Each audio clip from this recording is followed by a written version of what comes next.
Madaling sabi, ang pagkakautang ngayon, ang balanse, at ito, inutang ang previous administration. Yung inutang ng ating Pangulo na 2.6, nabayaran na. 2.6 trillion pesos, nabayaran niya agad, nadamay pa yung utang ng previous administration. Kung saan, ang pinakang malaki, panahon ng tatay ni Sara. So anong karapatan ni Sara na magtanong kung saan ginamit yung pera na 16 trillion na pagkakautang ng bansa? Itanong mo kaya sa tatay mo, itanong mo kaya sa barkada mo na si GMA. Kasi hindi man natin na pwedeng itanong kay Pinoy kasi patay na si Pinoy. Itanong mo. Kaya si Sara po, daldal ng daldal na hindi nag-iisip. Kasi nga po, ang nandyan sa kanyang puso, lahat galit. Galit na galit siya sa ating Pangulong Bongbong, sa Marcos administration, na kung tutuusin, dapat magalit siya sa sarili niya kasi siya yung may kasalanan.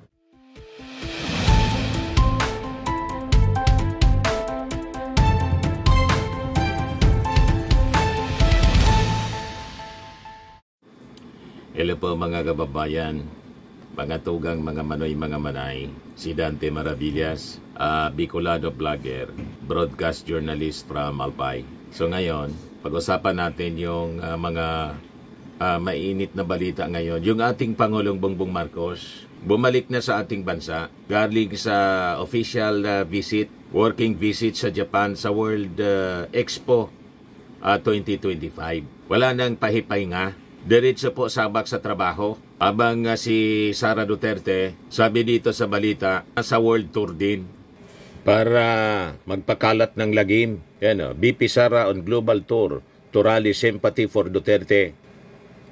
Report ng Philstar. Nag-iikot sa iba-ibang bansa para mag-rally. To rally support sa kanyang tatay pang personal. Makikita ninyo mga kababayan ang kontrast ng dalawang pinakang matataas na leader natin. Yung ating Pangulo, trabaho ng trabaho para solusyonan ang mga problema ng ating bansa. Whereas si Sara, ikot ng ikot kung saan saang bansa para manira, para dumagdag pa sa problema. Di ba? Yung isa, tutok doon sa pagsolusyon sa mga problema ng ating bansa. Si Sara, tutok sa paggawa ng problema. Yan ang ating Pangulo. Santo, wala nang pahinga yung ating Pangulo. Live, 57 minutes ago, inspection of the temporary learning spaces, Marawi City, Lanao del Sur. Sabi dito sa report ng Presidential Communications Office, underscoring the administration's commitment to making education more accessible to Filipino youth, President Ferdinand Marcos inspects the temporary learning spaces or TLS at Barangay Sagunsungan in Marawi City, Lanao del Sur ngayong araw na to, June 23, 2025. During his inspection, the President tours the TLS area where classes are in progress across 5 schools, serving around 720 students. This ensures that learners affected by the Marawi SEEDS continue to receive educational support in a safe and functional environment. The Chief Executive also witnesses the installation of a Starlink Internet Unit, a personal donation to provide reliable internet connectivity to students and teachers. Ibig sabihin, at no cost sa ating gobyerno, personal donation niya, yung mga Starlink. Yan donation yon ng ating Pangulong Bongbong Marcos, personal donation. Ayan tingnan niyo naman ang ating Pangulo. O, diba? Grabe. Hands-on ng ating Pangulong Bongbong. Tine-check niya yung signal ng Starlink para may access sa internet yung mga kabataan, mga pupils. Yan personal donation, mga kababayan ng ating Pangulong Bongbong. A personal donation to provide reliable internet connectivity to students and teachers. In addition, Marcos donates 1 Starlink unit to each of the following schools in remote parts of Marawi City, namely Bangon Elementary School, Bacarat National High School, Anguyaw National High School and Kabasaran Primary School. To further support students, the Office of the President distributes school bags filled with supplies to all TLS enrollees. The TLS is an emergency education initiative launched in the aftermath of the 2017 Marawi siege. It provides makeshift classrooms in areas where school buildings were destroyed or remain inaccessible due to conflict. These learning spaces are constructed using tents, modular structures, or repurposed buildings and are designed to ensure that students can continue the education despite displacement and recovery challenges. Sinupervise mismo ng ating Pangulo yung pag-install ng mga Starlink internet connection, satellite connection. Yan po. May Starlink din kami doon sa malakas ang signal po sa Colossal namin, Colossal Fitness Gym. Kita nyo, napakasipag ng ating Pangulo. Hindi na po siya namamahinga. Immediately after na dumating mula sa Japan, diretso agad sa trabaho mga kababayan. Doon sa Japan, nang pumunta siya sa World Expo 2025, kausap niya yung ilang mga companies. Kasama rito yung Canadivia Corporation na magde-develop po sa Smoky Mountain landfill site para ma-convert yung residual and solid waste into renewable energy and improve mitigation and rehabilitate degraded urban areas. Yan yung meeting ng ating Pangulong Bongbong. Ito yung plano, mga kababayan. Iko-convert sa renewable energy yung mga basura, solid waste sa Smoky Mountain. Yan yung mga kausap na opisyal ng company ng ating Pangulo. Mula dito sa Smoky Mountain, mga kababayan, basura, bundok ng basura, masusolusyonan na po siya, mga kababayan. Magiging kuryente, mga kababayan, siya. Renewable energy. Yan ang plano. Ganyan ang ating Pangulong Bongbong Marcos. Hanap siya ng hanap. Gawa siya ng gawa, mga kababayan, ng solusyon sa mga problema natin sa ating bansa. Yan Japanese company, mamumuhunan sa waste-to-energy project sa Maynila. Ganon ang plano. Ito yung pagpunta niya doon sa Philippine Pavilion, mga kababayan, sa Japan. You see? Japan's pavilion, distinguishing feature in a great circle of innumerable wooden planks that visitors can peer in between to glimpse the interior, connecting the outer and the inner through exhibits in architecture, thereby inspiring an understanding of what lies between which part of the pavilion's theme, promoting tourism, mga kababayan. Tingnan ninyo ang ginagawa ng ating Pangulo. Gusto niyang i-promote yung ating bansa para dumami, umunlad ang ating turismo. Yan, mga kababayan, with Lisa Marcos, kasama yung ating mga OFW. So lahat ng pinag-uusapan, mga kababayan, tungkol sa progress, si Sara, tungkol sa kanyang pamilya, tungkol sa kanyang tatay, at tungkol sa kanyang paninira sa ating administrasyon, kay PBBM. Yan ang focus ng kanyang energy. Ito naman, nakipag-meeting yung ating Pangulo sa mga opisyal ng Chunichi Holdings Corporation executives to reaffirm the strategic partnership between the Philippines and Japan in sustainable shipbuilding and industrial development sa Cebu. The meeting highlighted the construction of the first methanol dual-fueled Kamsarmax bulk carrier at Chunichi Heavy Industry Cebu Incorporated, a milestone to the Philippine shipbuilding industry. PBBM lauded the project as a technological breakthrough and a symbol of what the Philippines and Japan can achieve together in advancing cleaner, smarter shipping. Gusto niya na ma-develop na mabuti ang shipbuilding industry dito sa ating bansa. Kasi yung Cebu, mga kababayan, noon pang panahon, kilala siya sa paggawa ng barko. Noon pang panahon pa ng Kastila, mga kababayan, may galleon trade tayo sa Cebu noong panahon ng Kastila. Then, siyempre, May galleon trade tayo, may repair. Yan o, panahon ng galleon trade mga kababayan sa Cebu. Kaya ito yung tinututukan ng ating Pangulong Bongbong na ma-develop yung shipbuilding industry dito sa ating bansa. Yan sabi diyan, no? The galleon trade in Cebu was a period of Spanish colonial trade primarily between Manila and Acapulco, Mexico that lasted for 250 years from 1565 to 1815. So, ito yung gustong ma-develop ng ating Pangulong Bongbong Marcos sa pamamagitan po ng pakikipag-usap sa mga investors. Yan po siya, mga kababayan.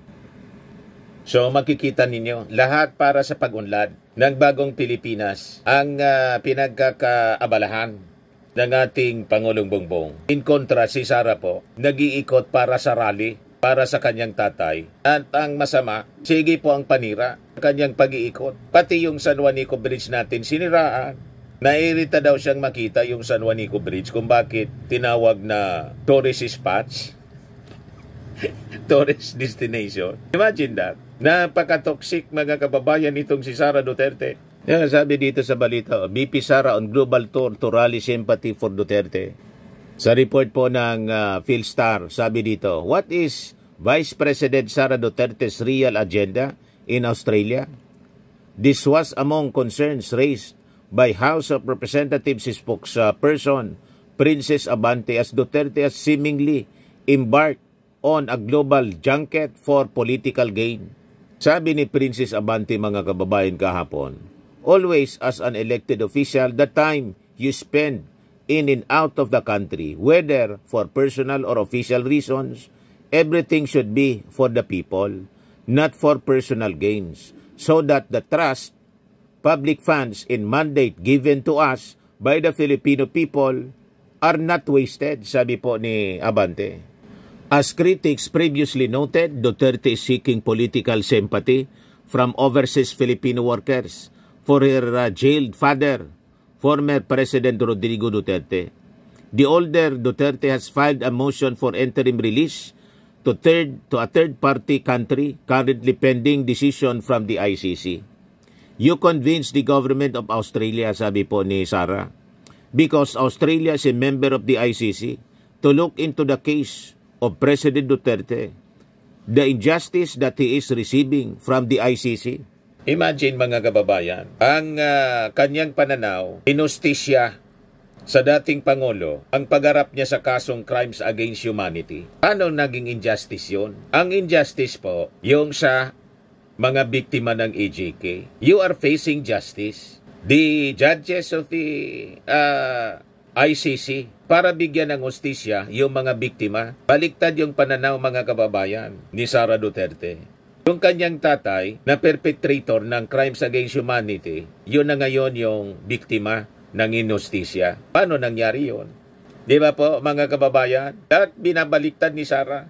Tapos habang nandun siya, harap yung mga supporters niya mga kababayan, tabay bira sa mga ginagawa ng ating Pangulong Bongbong, pati yung utang ng Pilipinas. Na ang sabi ni Sara, nilubog na daw sa utang yung ating bansa. 16 trilyon na ang utang natin. Saan napunta? Sabi ni Sara Duterte kahapon. Saan napunta? Almost kalahati ng sinasabi mong 16 trilyon. Trilyon pala po. Halos kalahati. Ang nag-utang yung tatay ninyo.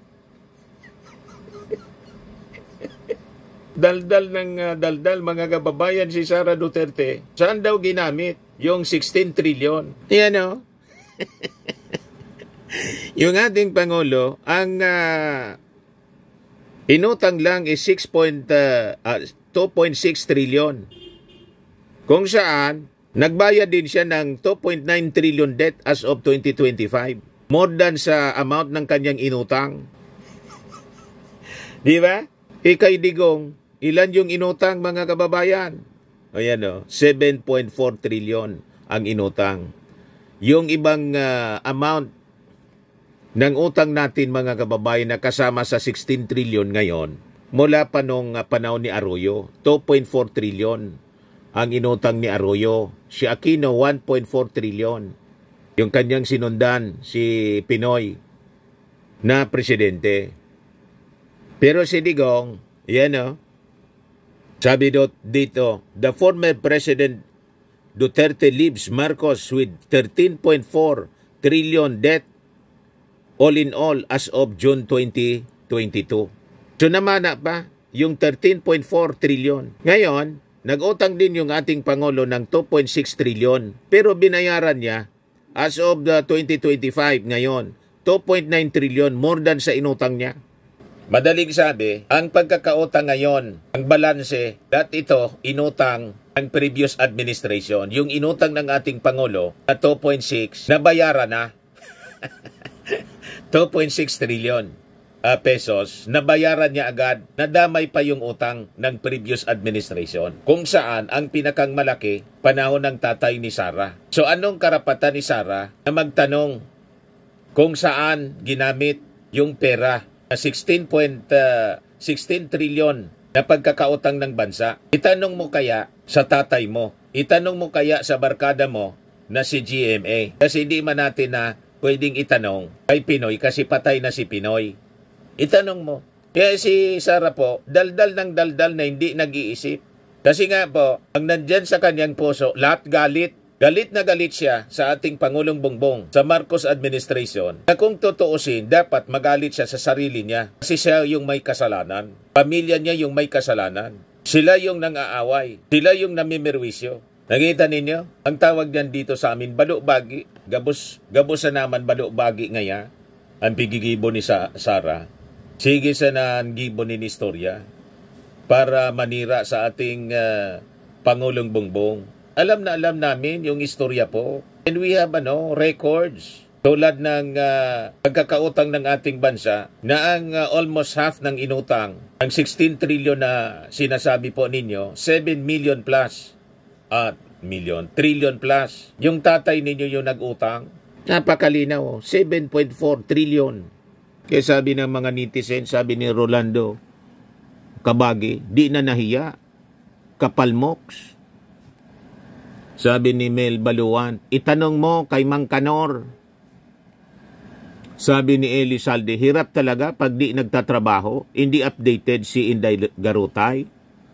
Sabi ni Bitsaida Baysa, puro pera problema mo, bakit may itutulong ka sa mga problema, utang ng bansa, tatay mo, di nagbayad, gala pa more, mukhang pera, you see? Mga pinagdadaldal ni Sara Duterte, lahat nagbabackfire sa kanya, bumubuelta sa kanya lahat. Pagkatapos, mag-survey naman yung Pulse Asia, malamang mataas na naman yung trust rating ni Sara habang walang ginagawa. Diba? Mga kababayan, yung Pulse Asia, malamang nagsasurvey na naman ngayon. Tapos yung isa pa, nakalimutan ko yung isa pang kakamping survey firm. Kaya paniwala tayo sa mga kwento nila. Di ba po? Mga propaganda nila, gawang AI. Yung AI, ginawang instrumento para siraan yung ating Pangulo po. Ito pa, mga kababayan, yung sabi niya doon sa Australia. Yung problema natin sa West Philippine Sea, do not make up our entire relations with China. Dapat yan, kaibigan mo lahat. Huwag kang kumampi dahil hindi mo naman problema ang problema nila. Hindi mo naman away ang away nung isa. Saan gagamitin yung missile? Tanong ni Sara. Sabi dito, BP Sara says Philippine foreign policy must be friend to all. Ngayon, dahil sa kanyang mga sinabi, biniltahan siya mga kababayan ni dating Congressman Gary Alejano. Sabi ni Gary Alejano, friend to all, apakan mo kami, okay lang, friends pa rin tayo. Bombahin mo kami at itaboy sa sarili naming karagatan, okay lang, friends pa rin tayo ha. Agawin mo ang mga isla at marine resources namin, no problem, loves pa rin kita. Supporter kasi ako ng China at di ng Pilipinas. Vice President lang naman ako dito sa Pinas. You can rely on me. Patama mga kababayan sa mga sinabi ni Sara. Yan ang gusto niyang palabasin. Friend lang, tulad ng ginawa ng kanyang tatay. Nilalamon na tayo, imbes tayo mag-protest, sinabihan pa yung ambasador. Pwede na ninyo Pwede na ninyo anya kaming gawing province? Payag kayo sa gano'n. Tapos, nilait-lait mga kababayan, ni Sara yung San Juanico Bridge. Mas maganda daw yung bridge sa China. Di doon ka mag-presidente, sabi nga natin. Naiirita daw siya pag nakikita niya yung San Juanico Bridge na ginawang may karatula doon, may tarpaulin, na tourist spot. Kung naiirita ka, di huwag kang pumunta doon. Huwag ka nang umuwi dito sa Pilipinas kung naiirita ka. Di ba? Sumama ka na sa tatay mo, dyan sa Dahig, para solve na yung problema ninyo. Hindi na ninyo kailangang manawagan ng bring him home. Kasi imposible yan na mangyari unless na-prove ninyo na not guilty si Tatay Digong ninyo sa crimes against humanity. Di pwede siyang bumalik. Pero yung mga pakikiusap ninyo na pati yung Australian government gusto ninyong istorbuhin, malabo. Kasing labo ng protest ng PDP Laban, gusto magpa-recount. Mamaya ibigay ko sa inyo yung latest na balita. Gustong magpa-manual recount ng PDP Laban kasi sa paniwala, di ba, yun ang sinabi ni Sara, naniniwala sila yung pagpasyal niya dun sa Kuala Lumpur, kausap yung mga OFW yung maisog. Paniwala nila, nanalo yung marami sa kandidato nila sa pagka-senador. Talagang seryoso sila mga kababayan sa paniniwalang yun. Nag-file ng petisyon. Mamaya ibigay ko po sa inyo yung balita. So dito sa sinabi ni Sara, mga kababayan, na dapat kaibigan daw lahat, nag-react yung mga Marcos supporters, yung 31 million movement. Sabi dito, let's break it down. Is Sara Duterte misguided or just unwilling to fight for the Philippines? What she said, yung problema natin sa West Philippine Sea do not make up our entire relations with China. Dapat yan, kaibigan mo lahat. Huwag kang kumampi dahil hindi mo naman problema ang problema nila. Hindi mo naman away ang away nung isa. Point number 1, sabi ng mga Marcos loyalists. Let's stay friends. Kahit inaagawan na tayo ng teritoryo or hinaharas ang ating mga Filipino fishermen. China is entering our waters, harassing Filipino fishermen, building our reefs, and claiming what is clearly ours. And your response is, let's not throw in the friendship. Parang ex mo na nangangaliwa na gusto mo pa rin kausapin kasi may pinagsamahan. Napunta sa jowa. Nilapastangan ka ng todo, mga kababayan, di ka papapalag. Kaya sabi po dito sa reaction ng 21 million movement, a real friend respects your boundaries. If they keep crossing the line, they're not a friend. They are a threat. Tama, mga kababayan. Nakakita ka ng kaibigan na kinakamkam yung property mo. Tapos, dapat itrato mo pa rin siya ng maayos. Yung kaibigan mong nilala mo na yung pag-aari mo, binabastos ka araw-araw. So parang siya, binabastos yung ating Pangulo, pinagbantaan ng lahat, wag lang dapat ikaso, wag lang i-impeach ng kanyang mga kaalyado, ng kanyang anak na si Sandro Marcos. Kaya galit siya ng kanyang pinsan na si Martin Romualdez na kasama sa pinagbantaan. So dapat palampasin lahat yung mga pagbabanta kasi friend nga. Lostayin man ang kaban ng bayan, wag lang yon papanagutin. Walang impeachment dapat sa issue ng confidential funds. Kasi nga, friend, yon mga kababayan ang uri ng mindset ng mga Duterte. Pagkaibigan kahit mali, wala di Pacquiao, tinago nila si Pacquiao. You see? Ang tanungin si Sara kung nasaan si Pacquiao, baka niya nasa langit na. Si Bato, si Bongo, mga kababayan, nagsagawa ng Senate investigation in aid of Kibuloy. Yung agenda pala mga kababayan, na-booking later on. Dahil sa sabi ni Bato, tactical retreat niya muna kayo. Kasi wala man talaga dito eh. Makita niya, nakita ninyo? Yun, napahiya si Bato. Nang mahuli mga kababayan, doon mismo sa compound, nahuli si Pacquiao. Anong ibig sabihin? Pang-cover nila ang intensyon para makatakas Ililibag si General Torre. Siguradong sigurado si General Torre. Hindi sila umubra. O ngayon, si General Torre, PNP chief na. Pinagtatawanan ni Sara. You see, mga kababayan? Point number 2, sabi dito. Do not take sides daw. Pero yung inaapi, pero tayo yung inaapi at inaagrabyado. This is not a fight between two strangers na dapat mo lang iwasan. This is our sea, our territory, and our people being bullied.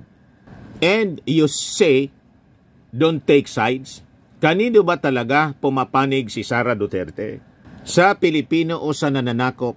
Parang sinampal ka na pero ayaw mong lumaban kasi baka daw magulo. Sorry, but neutrality in the face of abuse is not leadership. It is betrayal. Point number 3, kaibigan mo lahat, kahit yung mga naninira at nagtitake advantage sa'yo. Yes, we want diplomacy, but let's not confuse diplomacy with denial. Diplomacy is standing your ground with respect, not turning a blind eye. Example niya sa para sa totoong buhay lang. You don't keep toxic people in your life just because may pinagsamahan. Kung sinisiraan ka na tapos ayaw mo pa ring alisin sa group chat, that's not peacekeeping. That's pride swallowing your dignity. Point number 4, sabi ng 31 million movement, it's not your fight. Kahit Pilipinas kung mahal na ang niyuyurakan. So what is it then? A fight from another universe? Durog na durog mga kababayan. Paano naging hindi natin laban ito? Parang pati yung ating lupang hinirang na kinakanta lagi, pinalimutan na ni Sara na ang mamatay ng dahil sa iyo. Sa manlolopig, di ka pasisiil. Huwag ka nang kumanta ng lupang hinirang paganon. Nang tawag ni Bato de la Rosa, senador siya, di alam ang totoong titulo ng ating national anthem, Bayang Magiliw daw. Turuan daw na kumanta dapat yung mga kabataan ng Bayang Magiliw. Paano turuan ng Bayang Magiliw na ikaw nga senador, di mo alam na ang national anthem, ang titulo, hindi man Bayang Magiliw, kundi Lupang Hinirang. Turuan mo muna yung sarili mo. Di ba po, mga kababayan? Pag magkantaan niya kayo Bayang Magiliw, hindi man po Bayang Magiliw. Ang title niya, Lupang Hinirang, ang Bayang Magiliw, yung unang line.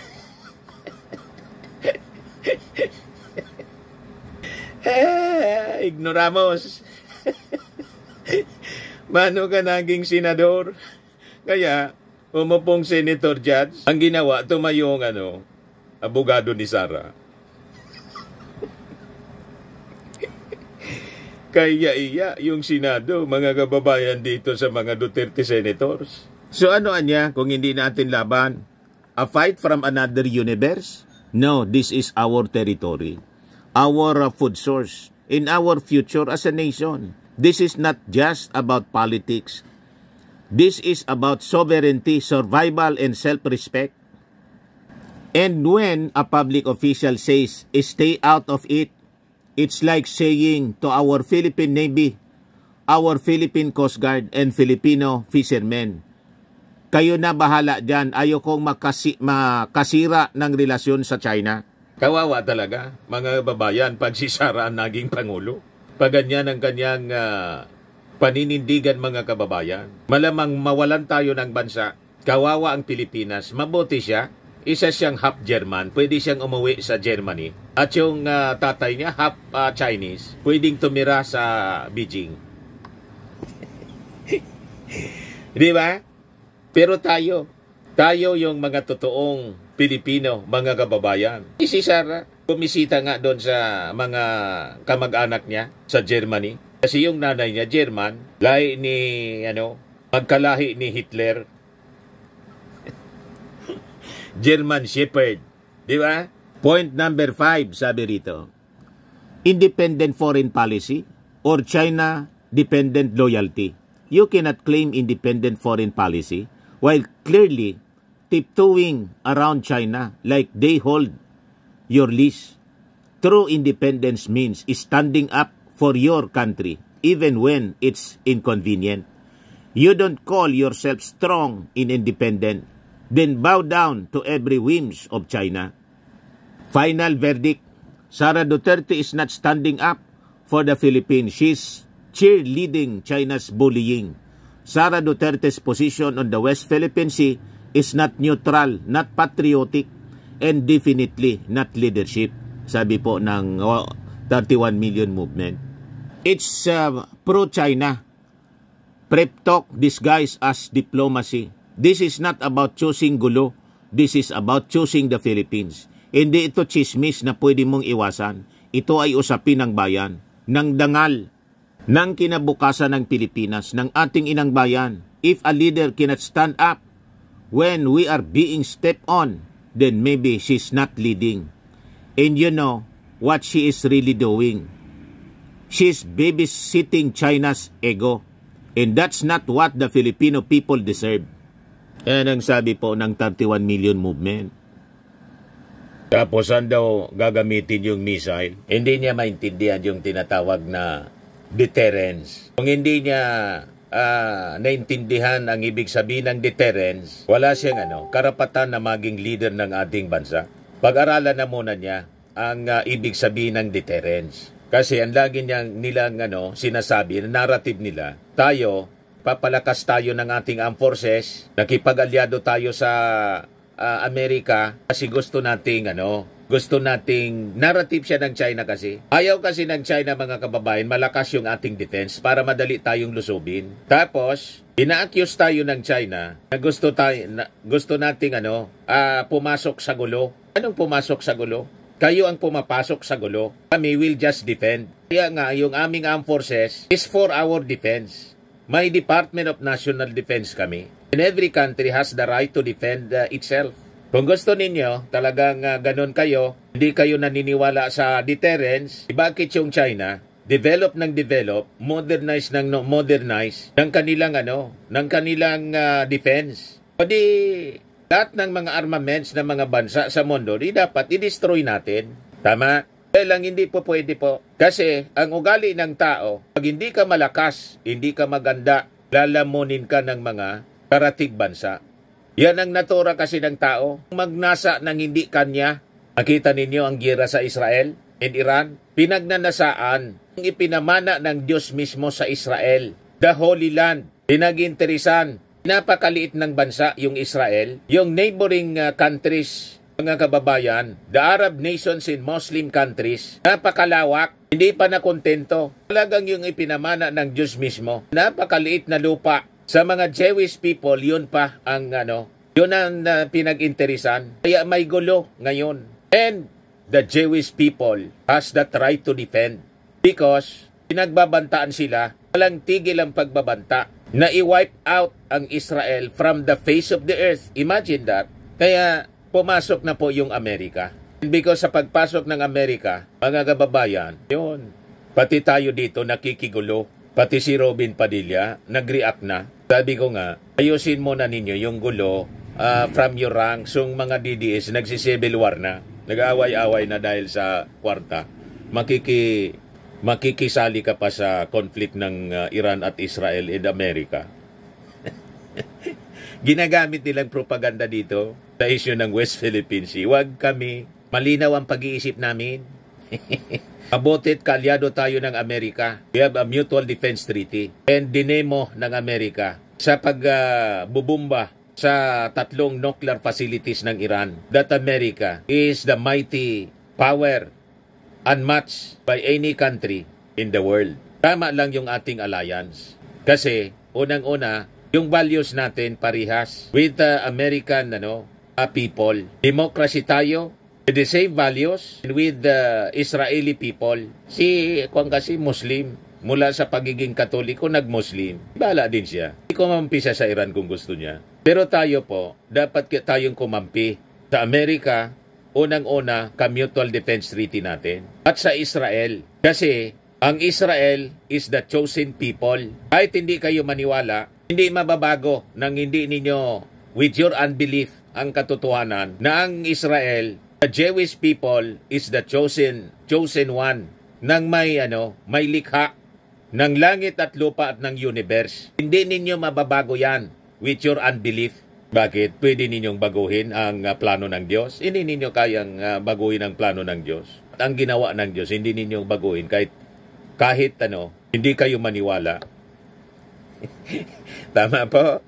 Tama yung alliance natin. Ang China, ang Russia, ang Iran, ang lahat ng kaaway ng Israel, matutunaw po in the Battle of Armageddon. Kaya tama lang yung ating alliance. Bobo sila, matitira po yung mga naniwala that Israel is the chosen people. Yung naniwala sa ating Panginoong Hesukristo na isang Udyo. Kita ninyo? Our Lord Jesus Christ is a Jew. And He is the only begotten Son and only Savior of the world. Kahit hindi kayo maniwala. O ngayon, dito na tayo mga kababayan. Sinabi ko sa inyo, yung PDP Laban, nag-file po ng petition. Yan report ng ABS-CBN. PDP Laban files a petition at the Supreme Court calling for a manual recount of votes in the senatorial elections amid reports of irregularities in the 2025 national and local election. Bakit sa Supreme Court kayo nag-file? Gusto niyo magpa-recount, dapat sana sa COMELEC kayo nagpa-recount. Di ba? Ayan. Anyway, sabi dito, motion for leave to file supplemental petition for a mandamus call for manual and recount senatorial votes based on Section 31 of Republic Act 9369 vis-a-vis Sections 2110, 234, 235, 236, and 255 of the Omnibus Election Code. Ayan, si Torion, tapos si Bondok, naniniwala siya, nanalo siya. Napakalayo po, pang 33 yata sa ranking. Anyway, si bilang abogado, file din. Kasi sayang naman ang attorney's fee. Si Torion. Gustong ipanolify po. Nullify, prohibit COMELEC Resolution numbers 1106, 11076, etc., etc., for having been issued with grave abuse of discretion amounting to lack of excess of jurisdiction, for being ultra vires acts issued beyond the scope of COMELEC rulemaking authority, and for being in blatant contravention of the letter and ratio. Yan ang prayer nila. That leave be granted for petitions to file the attached supplemental petition for mandamus. Anyway, tingnan na lang natin kung hindi ibasura ng Supreme Court yung petition nila. Gusto magpa-recount po. Grabe po ang paniwala nilang nanalo sila. Ano ba po, mga kababayan? Anyway, marami man silang pambayad po. In kaso i-grant yung recount, magbabayad sila sa pagpa-recount. Milyon-milyon yan po. Yan kung i-grant. Pero sa tingin natin, malabo po. Malamang trust can. Ang kalalagyan itong petition na to sa Supreme Court, mga kababayan. Hintayin na lang natin yung development. Hayaan natin sila sa kanilang hilig mag-file ng petition sa Supreme Court. Pati yung impeachment po, gusto karangin sa Supreme Court. Di ba pa? Nabanggit natin yung impeachment. Hanggang ngayon, hindi pa yata nagpa-file ng answer. Si Sara, sabi rito, BP Sara Duterte has until today, June 23, to answer Senate summons or lost right to reply. Today is the last day for Vice President Sara to answer the writ of summons issued by the Senate Impeachment Court. Otherwise, she loses the right to reply to the charges against her. Ayon kay Senate Impeachment Court spokesperson Rinald Tungol, the deadliest deadline was June 23, noting how the last day under 10-day period upon receipt fell on a weekend when there was no work at the Senate. The Philippine Star sought the impeachment court's confirmation whether Duterte's legal team had already filed a pleading over the weekend but has yet to get a response. The Office of the Vice President has not publicly commented on the summons. Busy po si Sara sa global tour para makaipon ng suporta na makauwi na yung kanyang tatay, which is suntok sa buwan. Iba po? Sa mga naganap ng malinis and spacious fitness gym, pumunta lang po kayo sa aming Colossal Fitness Gym. We also offer Grab Car Rental with our brand new 2023 model ng Toyota Innova. We also accept booking for those who are planning to travel via PAL, Cebu Pacific, and other airline companies, local and international, and bills payment for Meralco Bills, PLDT, Aleco Bills, etc. Ang Colossal Fitness Gym is located at 3rd floor Security Bank Building, Lanco Business Park, Legazpi City, Albay. For inquiries, look for Chilon Maravillas. Contact number 0966-802-0949. Yan yung aming Innova. Lagi na pong matao sa amin.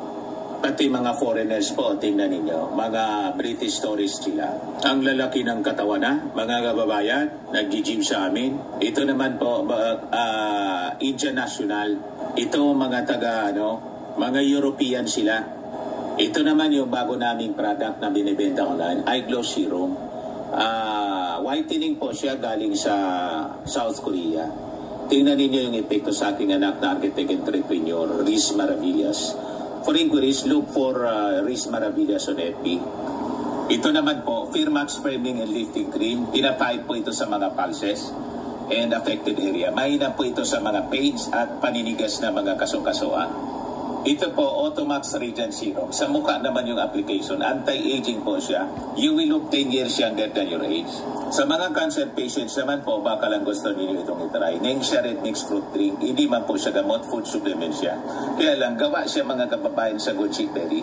Yung Good Cheap Berry may anti-cancer properties. Yung mga inquiries ninyo, dumiritso na lang kayo sa aming messages sa Facebook para masagot namin agad. Ayos po. Ako po si Dante Maravillas. Bye-bye. God bless. Ito naman po yung bagong product namin. I am Worldwide Amazing Pure Organic Barley Powdered Drink Mix from Australia. Endorsed by Maritoni Fernandez. Sa mga inquiries ninyo, dumiritso na lang kayo sa aking anak na architect entrepreneur. Negosyo niya to, Riz Maravillas. Ang mga health benefits niya po, boost immunity, improves digestion, enhances energy levels, packed with antioxidants, prevent cancer. Sa managanap naman po ng mga imported bags, Asios, Eileen Closet po. Yan o. Kita ninyo, mga kababayan. I-search na lang ninyo po yung, yung Eileen Closet. Mag-message kayo kay Ma'am Eileen Rosales. Nakabase siya po, mga kababayan, sa Amerika. Ayan o. Ito naman po yung bago naming product na binibenta online. iGlow Serum, whitening po siya. Tingnan ninyo yung epekto sa aking anak na architect before and now. Yung mga inquiries po ninyo, dumiretso na lang kayo sa kanyang Facebook account, Riz Maravillas.